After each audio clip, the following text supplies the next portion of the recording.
Halo John Troopers, balik lagi bareng saya Daniel Wiguna, Head of Online Trading dari Super Sekuritas. Dan di hari Kamis ini kita ada C-Talks atau Corporate Talks, di mana hari ini kita akan ngobrol bareng salah satu emiten yang baru aja melantai di Bursa Efek Indonesia.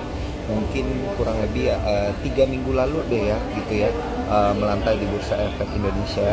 Dan juga tentu pergerakan harga sahamnya ini sudah memberikan cuan juga ya, dan memberikan banyak cerita bagi para cuan troopers yang bertransaksi. Nah, nanti akan kita kenalkan bersama karena industrinya juga ini lumayan industri yang tidak begitu banyak diperhatikan oleh para investor ya. Tapi justru karena itulah makanya kita undang untuk Instagram Live pada malam hari ini untuk lebih dekat gitu ya dengan industrinya, supaya nanti yang punya emiten ini bisa langsung menceritakan sebenarnya bisnisnya seperti apa sih secara fundamental, proyeksi kedepannya gimana gitu, target tercapai nggak, dan lain sebagainya. Dan pasti banyak sekali cerita-cerita menarik di balik industri yang sudah dijalankan oleh emiten ini. Dan sebelumnya saya juga ingin mengingatkan para cuan troopers untuk bertransaksi menggunakan aplikasi Spot bersama Super Sekuritas. Itu cara daftarnya gampang banget melalui e-form.sukorsekuritas.com. Jangan lupa juga pertanyaannya nanti dimasukin di kolom question and answer, karena nanti akan langsung kita jawab ya, kita tanyain dan langsung kita jawab bersama. Hari ini saya juga nggak sendiri ya, Cuan Troopers. Saya akan ditemani oleh Equity Research Analyst dari Sukor Sekuritas, ada Christopher Kojongian ya, yang akan bersama-sama saya untuk nanya-nanya ke Pak Winston Suhermin yang akan menjadi narasumber kita pada malam hari ini, di mana Pak Winston ini adalah direktur dari PT Sarana Mitra Luas atau SMIL. Nah, udah pada tahu ya ini pasti para cuan troopers. Tapi saya juga ingin mengingatkan cuan troopers ya, dengan melihat kondisi market seperti saat ini, moga-moga pada ijo-ijo semua ya portofolionya cuan troopers. Oke. Dan juga, nah ini udah banyak yang join nih ya. Dan juga selain bisa tetap cuan di tengah kondisi market rally ini ya, ini hari yang ketiga kita IHSG-nya bisa berada di atas level 6.800, walaupun tadi siang sempat deg-degan gitu ya, sempat turun dikit ke level 6.790 sekian gitu ya, sehingga tentunya mungkin banyak yang khawatir, harap-harap cemas, tapi ternyata akhirnya tutupnya di atas level 6.800 juga. Oke, ini saya langsung invite aja Christopher, karena kita akan ngomong-ngomong sedikit dulu ya terkait dengan industri rental forklift itu seperti apa ya, untuk kita pahami apa aja gitu ya. Dan kemudian nanti baru saya akan undang Pak Winstonnya gitu ya. Ini saya invite Christopher. Apakah sudah online? Christopher. Oke, udah saya invite ya, Bro Christopher. Bisa langsung di approve aja.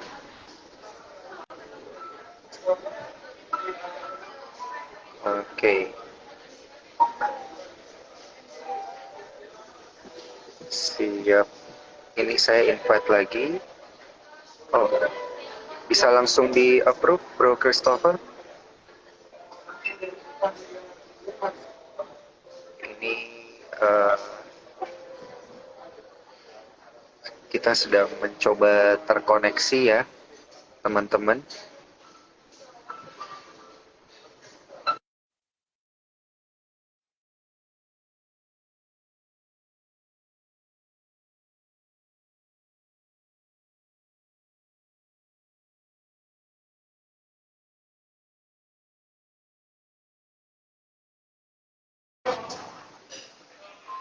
Oke, saya coba invite lagi ya, Bro Christopher.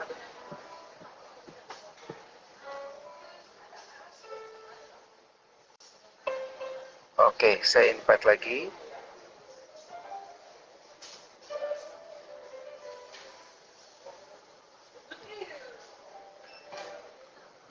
Oke, atau kita langsung undang uh, Pak Winston Suhermin selaku Direktur PT Sarana Mitra Luas. Ini udah bisa terkoneksi nih. Halo, Cek. Halo, dengan selamat malam Pak Winston. Kabar selamat sehat? malam Pak Daniel. Baik, apa kabar Pak? Kabar sehat. Kabar sehat juga Pak. Kabar sehat ya. Ini baru pertama kali nih kita ngobrol-ngobrol langsung. Pak Winston, salam kenal Pak. Salam kenal juga Pak Daniel. Iya. Baik, Pak Winston, mungkin supaya bisa lebih dekat dengan Cuan Troopers ya, kita sebut investor kita itu Cuan Troopers di Sukor. Oke. Mungkin bisa diceritakan dulu Pak Winston ini terkait dengan bisnis dari Smil itu sendiri, karena kan baru melantai di Bursa Efek Indonesia, mungkin belum banyak yang lebih kenal dekat gitu dengan emitennya gitu. Jadi mungkin boleh diceritakan dulu Pak industrinya di bidang apa gitu, dan kemudian melalui IPO yang sudah berjalan beberapa waktu lalu ini apa sih sebenarnya yang diharapkan Pak? Silakan. Ya, sesuai tertera di prospektus kita adalah perusahaan rental forklift dan alat material handling lainnya ya. Kita itu Iya. based di Cikarang. Kita berdiri sejak tahun 1996. Dan sekarang kita mulai dari hanya 10 unit menyewakan di daerah Cikarang. Sekarang kita udah memiliki sekitar 3.500 unit forklift, itu jangkauannya sampai seluruh Indonesia. Produk-produk yang kita tawarkan adalah forklift elektrik, forklift diesel, pallet truck, reach truck, dan alat-alat pergudangan lainnya ya, ranging from 2.5 until 30 ton. Industri yang kita cover mostly manufacturing seperti pulp and paper industries, logistics, construction kita juga ada, terus di otomotif dan logistics yang pasti. Mungkin sekedar secara basicnya itu aja sih. Oke Pak. Berarti ini dari industrinya sendiri memang untuk sewa rental untuk forklift khusus, atau mungkin ada alat berat lainnya gitu Pak yang Kita lebih direntalkan? Ya, kita lebih ke forklift dan alat material handling lainnya. Jadi forklift itu bukan cuma sekedar, jadi alat material handling itu ada banyak, tapi yang umum itu adalah forklift. Kalau bisa di warehousing ada juga yang namanya reach truck, pallet mover, pallet stacker, itu yang kita bilang alat material handling lainnya ya. Kalau untuk alat berat kita juga ada loader juga. Sekitar situ aja sih ya. Paling alat-alat pergudangan lah biar simpelnya. Oke Pak. Nah ini Pak, kebetulan tim riset kita sudah join nih Pak. Mungkin tadi terkendala koneksi, langsung aja nih saya invite. Ada Bro Christopher nih yang udah menyiapin banyak pertanyaan nih terkait dengan emiten Smil. Kita pengen banyak tahu Pak ini terkait dengan industri ini, karena kan memang yang biasa dibahas di emiten yang dibahas di market itu kalau bukan perbankan, consumer gitu ya. Yang paling banyak deh dibahas. Nah ini kan niche market ya kalau bisa kita bilang ya. Jadi ini menarik sebenarnya untuk kita bahas lebih lanjut. Nah sambil kita menunggu ini Pak Winston, untuk IPO ini sendiri sebenarnya apa sih Pak yang diharapkan begitu dari langkah IPO yang kemarin dijalankan? Ya, tujuan kita IPO itu tujuan utamanya sebenarnya untuk exposure ya. Exposure. Jadi kalau misalnya perusahaan sudah TBK kan, untuk para customer atau para vendor melihatnya juga udah perusahaan yang udah terbuka, udah maksudnya lebih terpercaya lah ya. Itu tujuan utama kita. Yang kedua juga kita kalau bisa lihat di prospektus 70% dari dana yang kita peroleh itu untuk pembelian capex ya. Jadi pembelian forklift, pembelian baterai lithium. Actually dari mayoritas pembelian forklift kita ke depannya seperti mobil listrik, motor listrik juga kita sudah mulai masuk ke forklift listrik. Itu tren di dunia forkliftan seperti itu ya. Banyak yang actually sudah mau mulai pindah dari forklift diesel ke forklift elektrik. Nah itu kita juga sudah mulai menggunakan, lebih efisien juga. Itu sih tujuan IPO kita ya. Lepas dari itu itu ya sekedar pembelanjaan kendaraan operasional dan lain-lain sih. Baik, baik, baik, Pak. Nah, ini eh, berkaitan dengan itu, mungkin kan banyak cuan troopers kita, investor juga belum tahu gitu, Pak. Sebenarnya untuk Smil ini sendiri itu sudah berapa tahun, Pak, di industri ini, gitu. Dan kemudian Ya, proyek-proyek yang dijalankan itu sudah merambah ke daerah mana aja, Pak? Apakah benar-benar dari Sabang sampai Merauke udah ada proyek-proyek Smil semua gitu? iya, iya. Untuk wilayah sendiri, mayoritas dari jasa kita di Jawa dan Sumatera. Tapi mayoritas untuk pasar forklift sendiri itu sebenarnya memang masih di Jawa gitu. 70% dari kebutuhan forklift di Indonesia actually ya di Jawa juga. Jadi ya mayoritas dari unit kita memang di Jawa dan di Sumatera. Di Kalimantan ada juga, di Pontianak, di Sulawesi juga ada. Cuma populasinya nggak sebanyak di Jawa dan Sumatera. Dan untuk berdiri, kita udah berdiri dari tahun 96, berarti udah sekitar, berapa tuh? 27 ya? 27 tahun. 27 tahun, ya. 27 tahun kita di bidang ini. Wah, 27 tahun. Luar biasa, Pak. Ini berarti proyeknya udah ribuan ya, berarti dari dari pertama kali berdiri sampai sekarang, Pak. Iya, amin, amin. Kedepannya saya berharap Iya, bisa bahkan ratusan ribu deh. ratusan ribu ya. Amin, amin, amin. Amin, Karena ini juga amin. pasti akan jadi satu berita menarik bagi para investor gitu ya. Karena kan dengan proyek yang semakin banyak bisa diraih oleh perusahaan ini tentunya akan lebih bagus juga ke sisi bottom line-nya gitu ya, Pak ya. Betul, betul. Dan saya Heeh. lihat kalau misalnya tren dari dunia forklift sendiri, makin banyak perusahaan-perusahaan. Jadi perusahaan-perusahaan besar itu mereka alasan kenapa mereka sewa forklift, mereka sebenarnya bisa beli forklift. Cuma masalahnya maintenance-nya susah. Mereka kerja 24 jam, spare part-nya mahal. Jadi Heeh. mereka daripada mereka mereka udah pusing produksi, mending mereka sekalian outsourcing forklift-nya aja gitu. Langsung ke profesional. Kalau misalnya forklift mereka breakdown misalnya, kalau misalnya forklift-nya breakdown, terus mesin mereka berhenti, kan mereka secara nggak langsung stop produksi. Nah itu cost-nya lebih besar daripada mereka sewa forklift sebenarnya. Jadi itu alasan utama kenapa perusahaan-perusahaan besar seperti yang kita supply kayak Sinarmas, Indofood, LG, mereka prefer ya mending sewa forklift aja daripada beli forklift. Saya ngurusinnya pusing. Oh, oke, oke, oke. Baik. Kemudian Pak, ini sebenarnya kalau kita perhatikan ya dari industri sewa menyewa alat ini gitu Pak. Dari sisi pesaing seperti apa Pak ini sebenarnya? Apakah pemainnya itu banyak gitu ya, yang kemudian melakukan hal yang sama sehingga ini tentunya menjadi satu kendala tersendiri gitu Pak untuk Ya, bisa ekspansi atau untuk mendapatkan proyek baru gitu. ya.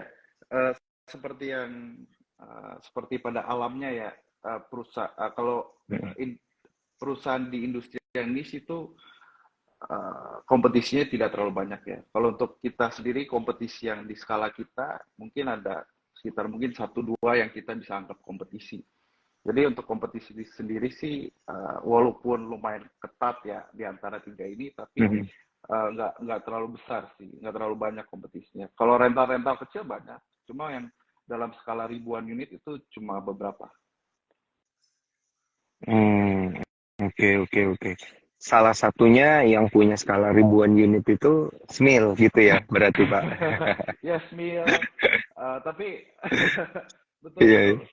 Tapi untuk kompetisi kita yang lain juga itu perusahaan-perusahaan yang seperti Toyota atau enggak Jung Heinrich ya, yang actually itu mereka dealer forklift bukan fokus pada rental dan mereka cuma bisa menyewakan pakai brand mereka sendiri. Beda sama kita yang actually independent. Mau customer pakai brand Toyota lah, mau Jung Heinrich, mau apa kita bisa kasih. Itu sih salah satu keunggulan kita juga.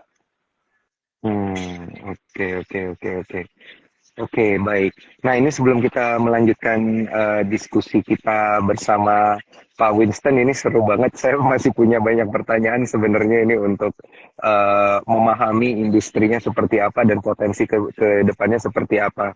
Saya belum menanyakan ke Pak Winston ini bahkan terkait dengan proyeksi proyek ke depannya gitu ya, targetnya gimana. Ya, ini kan jadi salah satu hal menarik yang perlu diketahui oleh para investor gitu ya. Tapi sebelum kita lebih jauh bertanya ke arah sana, saya ingin informasikan kepada Cuan Troopers yang menyaksikan pada malam hari ini bahwa Instagram Live kita nanti akan di-save di Instagram @sukorsekuritas dan kita juga tentunya akan mengkonvertnya ke versi YouTube ada dan juga versi Spotify gitu ya. Jadi nanti yang telat gitu bisa nonton versi fullnya di sana. Dan jangan lupa untuk bertransaksi dengan menggunakan aplikasi Spot by Sukor Sekuritas melalui e-form.sukorsekuritas.com.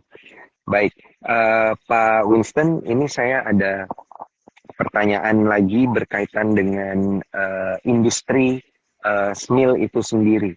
Gitu. Nah, ini kalau dari sisi pemain tidak banyak begitu ya yang seperti SMIL gitu. Nah, ini apakah di tahun pandemi kemarin gitu ya sebelum IPO. Nah, ini kita coba mundur sedikit ya Pak ya. Kita pengen tahu ceritanya soalnya ini.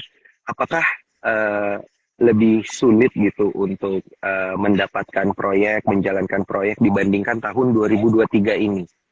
Hmm. Yeah, that's a good question sih actually. Mm-mm. Di tahun 2021, kalau misalnya kita lihat di laporan keuangan kita, justru di perusahaan-perusahaan lain yang pada menurun pendapatannya, net profitnya, kita justru naik. Kalau kita lihat, justru kita record all time high pada tahun itu. Kenapa? Pada tahun itu banyak perusahaan-perusahaan yang efisiensi ya. Banyak perusahaan-perusahaan yang maunya murah-murah aja. Dan kita mikir gimana cara kita bisa efisiensikan cost dari cost dari penyewaan forklift tersebut. Kita mikir gimana kita buka stok lama kita buka kita lihat forklift apa aja yang kita bisa rekondisi dan kita sewain lagi ya. Otomatis forklift yang udah direkondisi kan leasingnya ibaratnya udah selesai cicilan dan kita sewakan kembali itu kan kita cuma perlu keluarin cost maintenance saja. Jadi untuk dari sisi consumer mereka dapat harga yang lebih murah dengan forklift used, kita bisa mendapatkan income lebih dan dengan utilisasi forklift yang kita udah nggak pakai sebelumnya. Jadi itu alasan kenapa kita bisa mencatat all time record untuk pendapatan dan net income kita di tahun pandemi tersebut. Oke. Berarti melewati tahun pandemi ini dengan sangat baik lah ya bisa kita bilang ya Pak ya. Walaupun terjadi melebihi ekspektasi. Iya. Ya. Melebihi ekspektasi ya, luar biasa. Betul. Makanya tiap kali ada guncangan atau apa ya kita sebisa mungkin berinovasi dan ya beradaptasi dengan situasi ya. Itu sih. Ketika di tahun pandemi itu apakah banyak proyek yang ketahan gitu Pak? Karena kan dengar-dengar waktu pandemi proyek banyak yang nggak jalan apa kayak gitu-gitu Pak. Ketahan sih enggak. Cuma pada banyak yang minta diskon. Makanya dengan banyak yang minta diskon, ya iya bener. Itu realitanya banyak yang minta diskon ya kita ya kalau pada mau diskon saya kasih unit-unit saya kasih yang second win-win solution kan. Dia kasih dapat diskon, saya unit yang udah nggak kepake saya sewain lagi. Jadi itu alasan utamanya sih. Oke Pak. Baik. Karena kan juga kita dengarkan bahwa ketika tahun pandemi itu terjadi banyak proyek yang bisa dibilang pembayarannya juga macet atau apa kayak gitu-gitu Pak. Dengar gitu kan. Tapi sepertinya untuk SMIL sendiri ini kan menarik juga ya untuk dipahami strategi untuk mengatur cash flow-nya itu sendiri gitu. Jadi apakah ini yang forklift atau alat-alat berat yang dimiliki ini berarti semuanya sudah kayak jadi miliknya SMIL gitu ya, sehingga bisa ngatur cash flow lebih baik. Iya. Tiap tahunnya sebenarnya kita uh, melakukan pembelian forklift ya. Cuma pada tahun Hmm. 2021 dengan pandemi ya mulai menggila, kita Hmm. pikir ya kita melakukan bahasanya apa? Wait and see ya. Jadi kita Hmm. Hmm. stop dulu membeli, sedangkan customer-customer kita yang minta diskon ya udah kita pakai yang unit-unit bekas, kita tinggal beliin spare part, kita kondisi, nah kita sewain lagi. Hmm. Jadi di tahun 2021 itu utang kita menurun juga karena kita nggak banyak beli di tahun itu. Kita benar-benar menggunakan forklift second kita yang tadinya nggak kepake, jadi duit lagi gitu. Itulah. Nah, itu Oke. kalau soal pembayaran memang di tahun 2021 banyak yang rada nunggak ya. Tapi dengan kita ngurangin debt kita nggak beli unit, itu kan memperkuat permodalan kita juga, cash flow kita juga. Jadi kita tahun 2021, 2022 itu untuk permodalan sih kita nggak terdampak besar. Nggak terdampak besar, walaupun memang ada tapi tidak berdampak besar. Dan tadi bottom line-nya adalah SMIL bisa melewati tahun itu justru dengan melampaui ekspektasi ya. Betul, Baik, melampaui ekspektasi. baik. Nah, saya juga pengen tanya nih Pak, kita dari tadi ngomongin tentang pandemi, saya mau tanya di tahun setelah pandemi ini gitu ya, di 2022, di 2023 gitu, proyek-proyek untuk ibu kota baru gimana nih Pak? Ini pasti banyak yang nanya-nanya nih. Ada nggak sih Iya. proyek yang ke arah sana Pak? Kalau soal proyek sih apalagi habis IPO banyak yang nanya ya. Cuma Iya. harus dipahami secara fundamental dulu. Di IKN kan banyak proyek-proyek konstruksi ya. Sedangkan kita itu di material handling, kita itu banyak masuk ke industri manufacture, banyak ke pabrik-pabrik. Jadi kalau untuk IKN sendiri kan belum ada pabrik ya di situ. Jadi belum ada proyek-proyek yang di proyek IKN tersebut. Cuma mungkin ke depannya kalau misalnya infrastruktur udah jadi, terus pabrik-pabrik kawasan industri di IKN udah jadi juga, mungkin ke depannya ada chances untuk ada peluang untuk kita expand ke arah situ ya. Tapi kalau untuk proyek di Jawa dan Sumatera sendiri sih, so far this year is pretty good sih. Not bad. Kita kemarin baru dapat proyek di boleh sebut merek nggak di sini? Boleh Pak. Bebas Pak, bebas di sini. Iya, ini udah masuk berita juga sih, jadi Iya. fine ya. Kita juga baru dapat Iya. proyek sekitar 80 unit, 90 unit itu di Ricis Nabati juga consumer goods kita baru dapat juga, dan kita lagi ada proses tender proyek salah satu proyek lumayan besar juga kita lagi working sih. Jadi so far so good actually. Oke. Nah, mengenai itu Pak, selain nanti memang ada ekspansi kan menuju ke ibu kota baru dan lain sebagainya, sebenarnya konstruksi proyek-proyek konstruksi yang lagi rame itu lebih banyak ke sektor apa sih Pak gitu? Tadi ada sebutin Ricis Nabati gitu. Yang lain-lainnya apa nih? Apakah ada mungkin pabrik selain pabrik FMCG gitu yang kemudian menggunakan jasa dari SMIL? Ya, proyek-proyek yang lagi kita banyak kerjakan tahun ini sih banyak di FMCG ya. Ricis Nabatinya salah satunya, dan proyek kita selanjutnya juga di bidang itu. Terus ada di luar dari FMCG ada perusahaan tekstil juga ada. Mayoritas sih nggak jauh dari manufacture ya, karena emang kita alat pergudangan, alat pabrik. Jadi ya industri yang kita support itu ya industri manufacture. Oke. Lebih banyak ke manufacture gitu ya Pak ya? Ya, manufacture. Salah satu alasan kenapa di waktu pandemik kita bisa survive juga, justru profit kita bisa tambah juga, karena mayoritas dari customer kami adalah consumer goods ya. Jadi kalau misalnya ada guncangan pandemik, ada krisis apapun, orang pasti tetap makan, orang pasti tetap minum, orang pasti tetap makan Indomie, minum susu. Itu salah satu alasan kenapa perusahaan kami bisa stabil gitu. Walaupun di masa-masa pandemik, orang juga justru tambah banyak pakai tisu. Waktu pandemik Iya, justru betul. kita supply banyak di perusahaan Indakiat ya, INKP, sama di Ciwi Kimia, TKE In, itu juga Iya. mereka lagi booming. Ya, itu dia.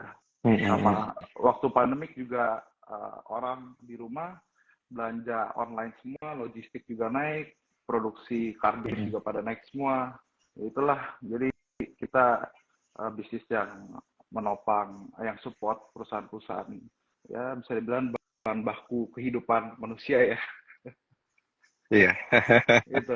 Luar biasa, Pak. Ini berarti bisa kita bilang apa namanya rahasianya ya, kenapa Smil bisa kuat bertahan gitu dari pandemi sampai kelar pandemi ini berarti harusnya jadi lebih kuat lagi gitu ya, Pak ya. Karena Amin. pasti proyeknya akan jadi lebih banyak kan? Iya, iya. Apalagi setelah keluar dari pandemi ini kan, kemarin yang hit hard itu di otomotif. Sekarang Mm-mm. otomotif udah mulai, demand untuk forkliftnya udah mulai naik juga. Justru lagi Mm-mm. rame banget juga otomotif, dan perusahaan-perusahaan perusahaan-perusahaan manufacturer lainnya juga sih. Oke, oke, oke, oke. Nah, Pak, ada nggak ke proyek-proyek yang berkaitan dengan infrastruktur gitu, seperti misalnya kayak pembangunan kayak proyek telekomunikasi, tower, yang kayak gitu-gitu, Pak? Kalau untuk konstruksi, kita Iya. supply ke mungkin ke pabrik-pabrik apa ya, pabrik-pabrik yang menopang industri konstruksi seperti pabrik semen, kita support di mortar utama, kita support di Semen Indonesia, kita juga support STG, Semen Group, sama Mhm. iya, pokoknya pabrik-pabrik yang berhubungan dengan konstruksi kita juga support. Thank you, sir. Baik, baik. Pak, ini izin, Pak. Akhirnya Bro Christopher bisa join. Tadi ada kendala teknis dan juga habis meeting ini sepertinya. Iya. Kita sampai malam meeting nih, Pak. Dan mungkin ini pertanyaan-pertanyaan pamungkasnya bisa dilanjutkan oleh Bro Christopher, silakan. Iya, Pak. Ya, sorry, Pak. Saya telat joinnya. Ya, ada technical problem tadi. Aman, Ya, Pak, jadi aman. mungkin, Pak, saya mungkin nanya lagi, mungkin sekitar gimana sih industri rental forklift itu di Indonesia. Mungkin bisa kasih kita gambaran, soalnya kan kita juga masih awam ya, Pak, di sini. Jadi mungkin bisa kasih tahu prospeknya bagaimana, mungkin, dan juga market share-nya si SMIL ini sebesar apa sih, Pak, gitu, untuk di Indonesia. Iya. Untuk sekilas industri forklift di Indonesia ya, Iya. industri forklift, industri sewa forklift ya, kita banyakkan perusahaan-perusahaan yang kita supply itu perusahaan manufacturer yang seperti Sinarmas, seperti Indofood, seperti LG kita juga support, yang mereka sebenarnya bisa sewa forklift sendiri sebenarnya. Mereka bisa beli forklift sendiri. Cuma masalah utama dari mereka itu sebenarnya untuk memaintain forklift mereka, karena kalau misalnya forklift mereka rusak, pabrik mereka kerja 24 jam, dan forklift mereka rusak, mereka nggak bisa produksi. Dan itu um, kerugiannya akan jauh lebih besar daripada mereka actually sewa forklift. Jadi secara kasarnya ya they give us their dirty work gitu. Jadi untuk maintenance segala kita support, dan bahkan juga kalau ada unit breakdown kita kasih unit spare. Jadi memastikan pabrik itu kerja semaksimal mungkin tanpa breakdown. Itu tujuan utama kita dalam bisnis ini ya. Oke. Kalau boleh tahu, Pak, mungkin dari sisi umur pakai alat-alatnya, mungkin tuh kira-kira berapa tahun ya, Pak, sampai alat itu diganti? Ranging.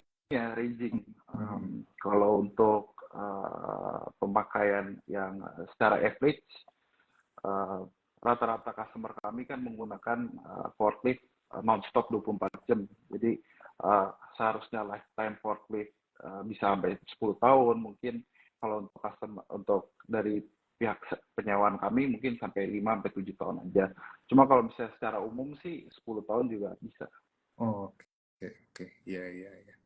Cukup menarik sih, Pak. Berarti jangka jangka apa umur pakainya ini cukup panjang ya. Soalnya kalau dibandingkan dengan kayak Lumayan. kendaraan kayak pick up misalkan atau itu kan cuma paling ya 3 tahun, mentok-mentok 5 tahun harus sudah ganti ya Pak kalau Iya, untuk di alat berat gitu seperti itu.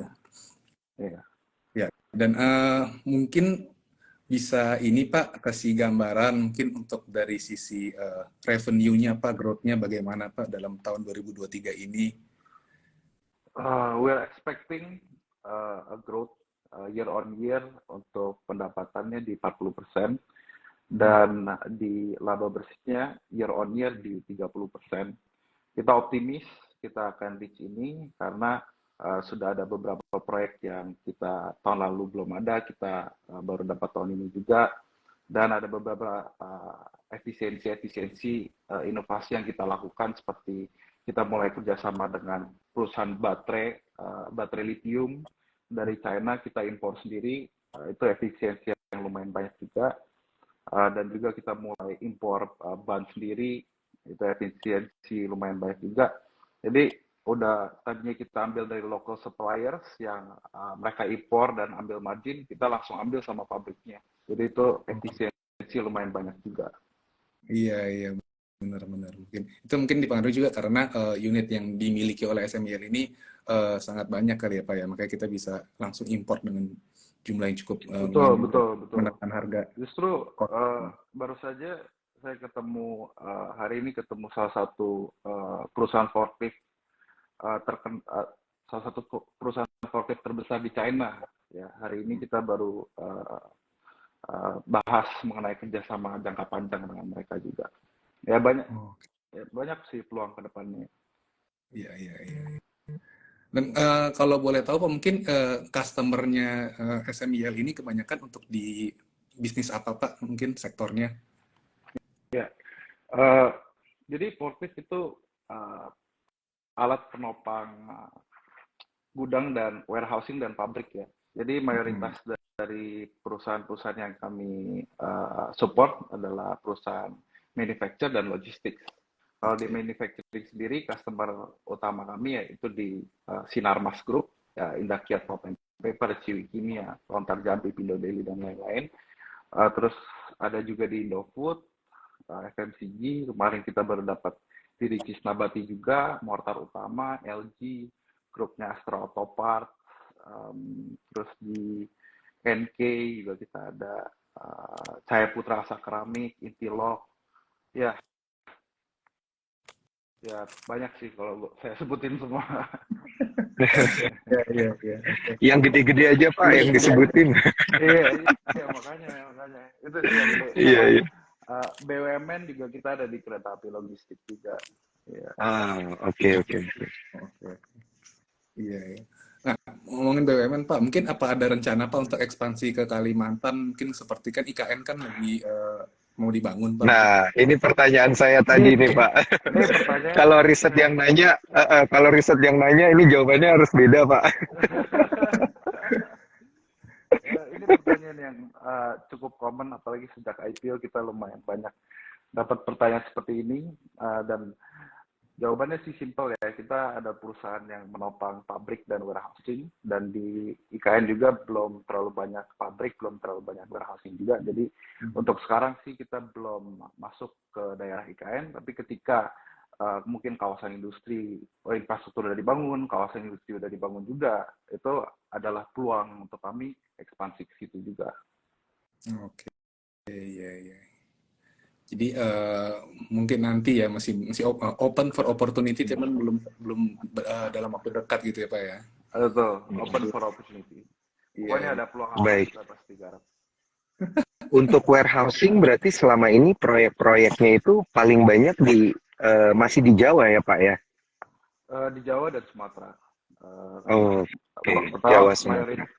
Mayoritas penduduk di Indonesia kan di Jawa juga kan. Jadi untuk kebutuhan logistik masih terpusat di Jawa, dan kedua di Sumatera ya. Saya juga ada itu, kalau Bapak tahu Shopee, saya juga ada supply ke gudang, salah satu gudang Shopee juga ada. Jadi Nah, ini menarik nih berarti Pak. Lebih banyak itu untuk proyek yang di-generate dari domestik atau perusahaan-perusahaan asing juga ini udah banyak kemudian memberikan dampak kepada fundamentalnya SMIL nih ya, yang misalnya ingin menggunakan jasa SMIL gitu untuk bikin warehousing yang dari luar Pak. Ya, Ini jadi lebih banyak mana nih, domestik atau yang foreign nih yang pakai jasanya SMIL? that's a good question sih. Kalau bisa dibilang 50-50 ya. Banyak juga perusahaan luar seperti mungkin nggak terlalu dikenal, tapi banyak perusahaan Jepang, banyak di otomotif, grup-grupnya Astra kita supply, ada di LG juga kita di supply, LG Electronics. Untuk perusahaan luar juga ada di SCG, Sian Group, itu grup Thailand, BK Art itu grup yang bikin wiring untuk ban, dia supply ke Bridgestone, itu juga lumayan besar, perusahaan Belgia. Hire juga banyak sih, perusahaan-perusahaan luar juga. Kalau bisa dibilang mungkin masih banyakkan, mungkin 50-50 lah, 50-50. Oke, oke. Iya, Baik. Pak, ini saya baru dapat bisikan pertanyaan nih, Pak. Jadi sebenarnya apa sih yang mendorong demand driver untuk forklift itu, Pak? Mungkin bisa kasih gambaran juga mungkin. Jadi demand itu bisa Demand atas drivernya atau demand akan forkliftnya? mungkin dari bisa dua-duanya Pak dijelasin mungkin satu-satu. Jadi uh, kebutuhan forklift itu, jadi forklift tujuan utamanya untuk angkat barang-barang yang berat ya. Banyak digunakan di pabrik sama di pabrik dan di logistik. Ya kalau misalnya pabrik-pabrik di Indo dan perusahaan-perusahaan logistik di Indo makin banyak, investasi dari PMA increase juga, ya of course kebutuhan akan forklift juga akan naik. Jadi driver dari demand itu ya dari manufacturer dan dari logistik. Ya kalau bisa dilihat ekonomi Indonesia itu mayoritas dari penyumbang ekonomi Indonesia adalah industri manufacture. Jadi kalau misalnya secara nggak langsung kalau ekonomi Indonesia maju, ya seharusnya demand akan forklift juga akan naik, gitu sih. Oke. Iya.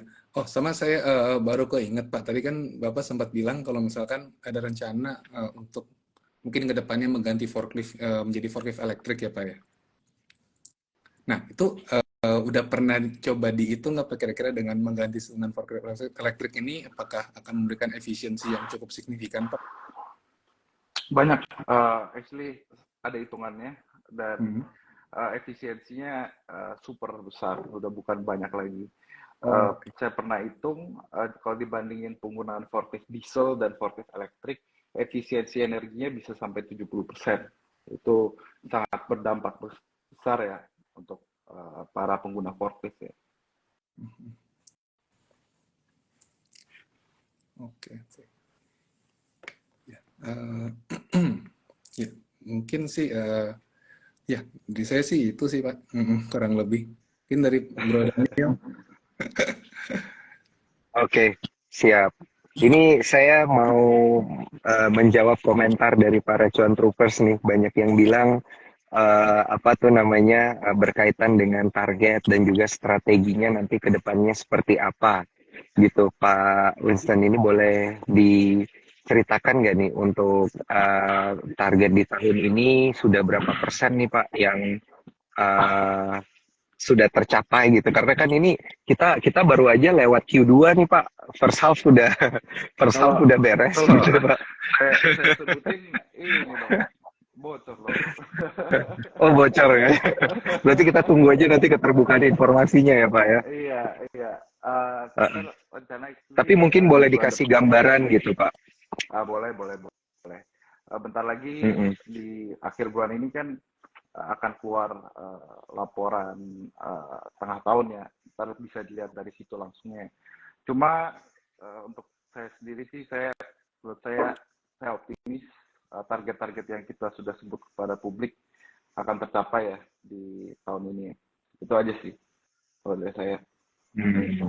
Oke. Target-target yang semuanya udah ada dituliskan di prospektus juga ya, Pak ya. Ini yang ingin tentunya dipenuhi oleh emiten nih Ya. ke depannya. Nah, Ya. Pak, berkaitan dengan hal tersebut, sebenarnya kalau kita lihat di tahun 2023 ini, penghambatnya apa sih untuk SMIL itu berkembang, Pak? Gitu. Hal Pengambatannya. terbesar, apakah regulasi pemerintah, ataukah mungkin kondisi makroekonomi gitu ya, karena kan suku bunga tinggi gitu ya dan lain sebagainya, kondisi ekonomi nggak stabil lah banyak orang bilang ya gitu. Nah ini yang menjadi penghambat untuk SMIL sendiri ini sebenarnya apa nih? Menghambat ya. Untuk tahun ini Iya. sih kita actually doing pretty well. Tapi untuk kalau disuruh pilih satu penghambat utama kami ya mungkin bukan penghambat kali ya. Challenge utama kami itu gimana cara Iya. kita memberikan service yang lebih tinggi lagi. Itu sih. Ah, Soalnya oke. kalau dibilang penghambat dari penghambat eksternal sih regulasi dari pemerintah nggak terlalu pengaruh sama perusahaan kami.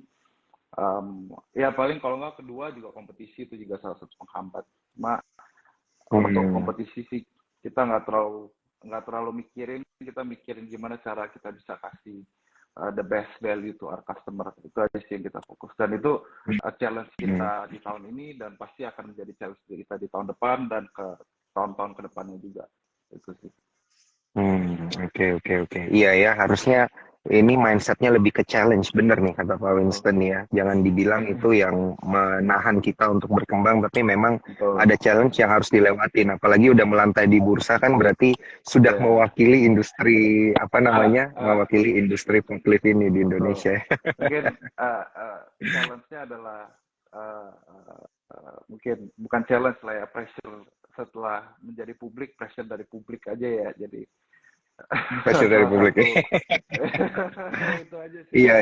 Kalau belum Iya, IPO benar. kita santai-santai aja, cuma kalau udah ada pressure dari publik jadi kita harus lebih ini lagi ya, lebih semangat lagi gitu.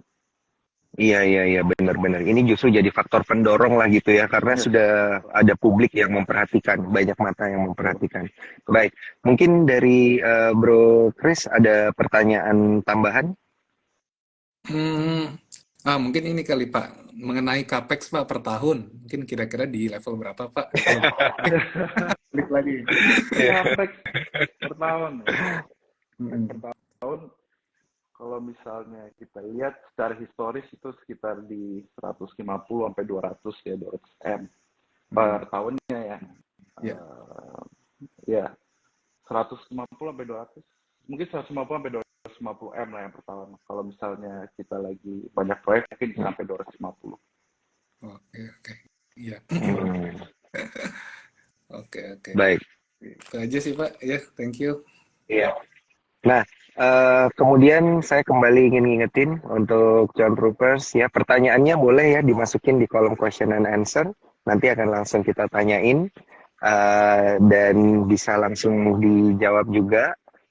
Dan selain itu untuk teman-teman Cuan Troopers yang belum pakai spot, jangan lupa ya pakai spot melalui eform.supersekuritas.com untuk bertransaksi. Nah, saya pengen biasanya nih Pak ya, kalau industri yang berkaitan dengan alat-alat berat dan lain sebagainya, tadi kan juga sudah sempat dijelasin gitu mengenai arahnya kemana, fungsinya kemana, dan juga strategi untuk tetap berkembangnya seperti apa gitu Pak. Nah, apakah ada kendala gitu Pak, yang namanya alat berat ini kan banyak yang bilang juga katanya dari sisi penyusutan, depresiasi apa itu tinggi gitu Pak, sehingga tentu ini jadi satu challenge juga gitu. Nah ini seperti apa ini Pak menanggapi hal tersebut?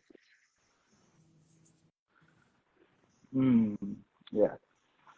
Mungkin untuk maksudnya cara pembukaan selama ini kita nggak ngeliat itu sebagai challenge ya, soalnya Oke. ya em, ya mungkin ya bisa dibilang challenge juga sih ya, itu challenge kita untuk kalau misalnya ya udah selesai masa sewanya ya kita segera dispose ya, itu actually ya salah satu challenge kita juga. Kita actually beli lebih banyak daripada kita dispose, daripada kita jual, jadi ya itu challenge kita ke depan juga sih, gimana cara kita memaksimalkan masalah itu sebenarnya ya. Kan kalau misalnya yang jelek-jelek kita sebenarnya masih bisa rapihin, terus kita bisa jual second hand, ya itu sih. Oke. Kemudian untuk penggunaan capex sendiri ini ada rencanakah Pak gitu untuk dipergunakan untuk menambah unit lagi gitu Pak, jadi bisa ngambil proyek lebih banyak? Oh, betul. Ya, dari total dana yang kita peroleh kan 70% untuk capex. Ya, capex artinya di perusahaan kami ya untuk beli forklift ya. Beli forklift otomatis itu karena kita dari 70% itu beberapa yang kita udah dapat proyek juga, kita menggunakan dana itu untuk proyek tersebut, dan juga ada beberapa dana untuk kita alokasikan untuk kita stok juga. Kalau kita stok kan secara nggak langsung itu memberikan advantage untuk perusahaan kami, karena customer zaman sekarang pengennya cepet ya Pak, pengennya saya mau kalau bisa hari ini kirim gitu. Jadi itu kalau dengan stok ini kita ada stok, minimal perusahaan-perusahaan lain nggak ada stok, itu advantage buat kita juga. Terus sih. Oke. Saya tapi sorry Pak, ini kalau pertanyaannya lompat-lompat tiba-tiba saya kepikiran, penasaran nih Pak. Spill ini apakah mengerjakan proyek di luar tanah air juga gitu Pak? Adakah proyek yang dikerjakan di luar gitu, misalnya karena dapat proyek penunjukan langsung atau gimana gitu Pak kan? Kita belum internasional sih. Kita untuk soon ya Pak berarti ya? Soon, amin. Kalau misalnya ada peluang di luar sana yang profitable ya kita akan coba garap juga. Gitu. Kalau untuk proyek sih belum ya. Cuma untuk kerjasama dengan perusahaan-perusahaan asing seperti supplier kami dari China, dari Thailand, dari Korea itu udah banyak sih. Cuma kalau untuk customer sendiri belum sih Pak. Baik. Siap. Saya gantian lagi sama Bro Christopher. Silakan Bro Christopher.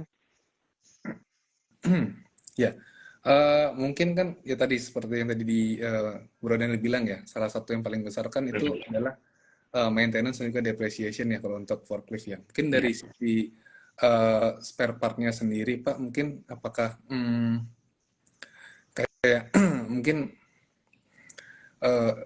itu apakah menggunakan spare part original atau misalkan ada spare part istilahnya kita bilang yang KW-nya atau yang penggantinya gitu Pak, OEM-nya untuk forklift ini agar bisa menekan cost juga gitu. Ya, untuk spare part sendiri kita mix ya.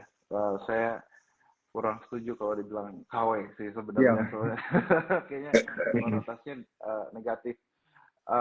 Kalau untuk spare part sendiri, kalau misalnya kita selalu beli genuine kan itu cost-nya sangat tinggi ya. Minimal di pasaran banyak yang bisa dibilang kalau di bahasa replacement ya, itu OM ya. OEM grade 1 lah. OEM ya. 1 ya, yang kualitasnya actually mirip atau enggak hampir sama genuine. Jadi kita mix, ada yang kita pakai genuine, ada yang kita pakai OEM juga.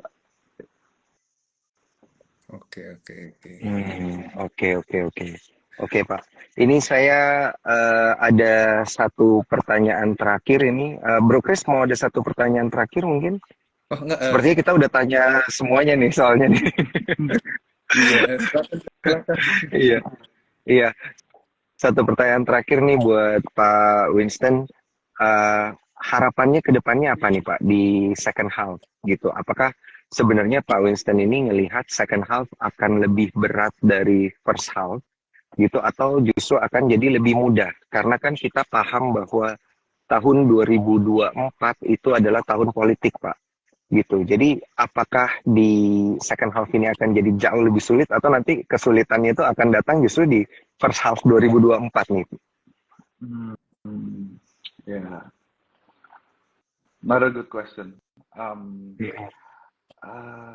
Untuk first half, saya juga nggak bisa bilang gampang sih ya, soalnya first Oke. half juga kita kita ngelewatin persiapan IPO, banyak proyek-proyek baru juga. Jadi first half sih justru menurut saya sangat sangat sibuk, sangat kompleks juga. Saya justru ngerasa second half akan lebih smooth karena IPO kan udah selesai, terus juga proyek-proyek yang nabati itu juga udah selesai, proyek-proyek lainnya juga selesai. Mungkin kita fokus pada proyek-proyek barunya aja sih. Itu aja sih. Kalau untuk susah sih, ya di dunia bisnis pasti susah sih Pak. Iya. Pasti ada challenge, Betul. tapi ya itulah, maksudnya Iya. itu seninya berbisnis ya. Jadi ya ada challenge, ada masalah, ya kita coba tackle as best as possible. Itu aja sih. Iya. Terkait dengan tanggapan tahun politik gimana nih Pak? View-nya untuk industri forklift ini akan lebih mudah atau gimana nih Pak?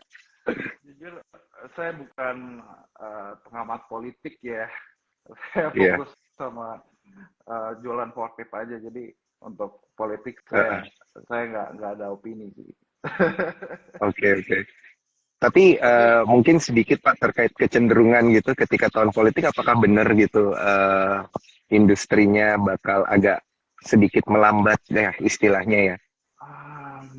Berdasarkan historis sih kan Iya. seperti yang tadi saya bilang, mayoritas dari customer kami adalah FMCG, consumer goods, yang mau tahun politik, mau pandemik, mau krisis, orang pasti tetap pakai tisu, orang pasti tetap pakai paper, pakai kardus, pakai minum susu, makan Indomie. Jadi saya ngerasa sih nggak bakal banyak turbulen di tahun politik tahun depan sih, harusnya nggak ada. Oke, luar biasa. Ini kita udah dapat full spektrum pandangan dari Smil seperti apa gitu ya terkait kondisi fundamental di full year tahun 2023 nanti akan seperti apa. Tantangan udah pasti ada, pressure udah pasti ada, tapi tentunya harapannya semua ini bisa dilewati over expectation lagi ya Pak ya, kayak tahun 2020 sampai 2022 gitu. Dan ini menariknya adalah di tahun 2024 nanti, tadi Pak Winston juga udah bilang dan sangat logis gitu ya, bahwa karena memang industrinya ini bisa kita bilang langsung berhubungan dengan big company, business to business company gitu ya. Jadi mau tahun politik pun, kondisi pandemi kemarin pun juga ini udah menjadi bukti ya bahwa Smil juga ini bisa tetap bertahan sebenarnya gitu ya. Di kondisi-kondisi seperti ini bisnis juga tetap bisa jalan gitu. Dan mungkin untuk yang berkaitan dengan ini, soalnya banyak yang nanya dari Cuan Troopers tadi, banyak yang menanyakan terkait dengan technical view gitu dari saham Smil sendiri. Nah, ini saya ada beberapa technical view ya. Kalau tadi kan fundamental view dari Pak Winston, ini dari Sektor Sekuritas ada beberapa technical view karena kita lihat pergerakan sahamnya ada di 147. Mungkin untuk para investor bisa melihat resisten pertamanya ada di 157 di MA20-nya, dan kemudian untuk resisten keduanya ini ada di angka 178 yang bisa diperhatikan. Kalau misalnya lewat dari angka ini artinya dia breakout gitu ya. Mungkin bisa kembali menyentuh level tertingginya di sepanjang tahun 2023 yang saat ini masih berada di kisaran harga Rp230 per unit sahamnya. Nah, moga-moga ini bisa membantu para investor dan juga Cuan Troopers untuk bertransaksi, karena tentunya secara fundamental kondisi Smil sendiri ini adalah salah satu perusahaan yang menjadi leader di bidangnya ya, secara fundamental sangat sehat. Dan juga untuk dari pergerakan technical view-nya juga sudah kami sampaikan gitu ya. Moga-moga menjawab pertanyaan dari seluruh Cuan Troopers. Untuk itu saya ucapkan terima kasih untuk Pak Winston atas waktunya. Terima kasih. Sehat selalu Pak, sukses selalu, semoga target 2023 tercapai. Bro Chris juga thank you atas waktunya. Oke, sampai jumpa di Corporate Talk selanjutnya. Bye-bye.